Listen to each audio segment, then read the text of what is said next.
Ne vous ingérez pas. Shalom, bien-aimés dans le Seigneur. Notre méditation du jour s'intitule « Ne vous ingérez pas ». Nous tirons notre texte dans 1 Pierre chapitre 4, le verset 15 qui nous dit ceci.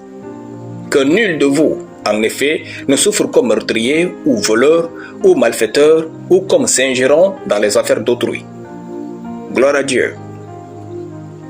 La plupart des problèmes que nous avons les uns avec les autres, c'est parce que nous voulons nous ingérer dans les affaires des autres.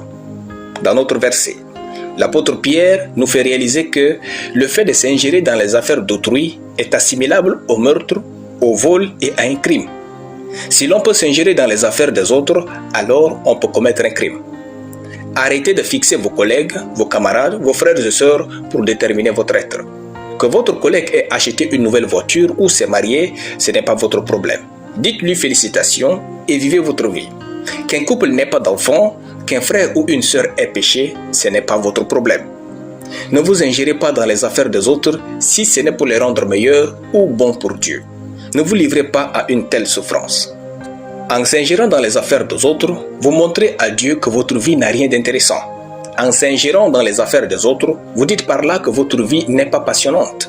En s'ingérant dans les affaires des autres, vous montrez que vous vous ennuyez dans votre propre vie.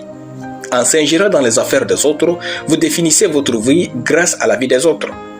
En s'ingérant dans les affaires des autres, vous vous relayez au second plan de Dieu. En s'ingérant dans les affaires des autres, vous annulez l'arrivée de toutes choses que Dieu a ordonnées pour vous.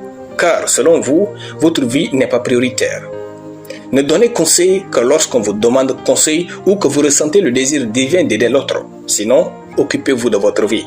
Intercédez pour les uns et évangélisez les autres. N'allez pas prêcher. Sinon, occupez-vous de votre appel. Faites ce que Dieu vous appelait à faire et rassurez-vous de vivre en harmonie avec la parole de Dieu. Quittez le monde des calomnies et moqueries qui vous maintiennent dans les bassesses. Accordez-vous de l'importance, accordez-vous du temps et faites de votre vie tout ce que les autres aimeraient avoir. Soyez enviables et vivez grand. Alléluia. Prions. Je m'occupe de mon appel et ministère au nom de Jésus. Amen.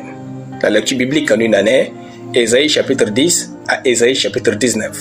Soyez bénis, c'était le pain du ciel.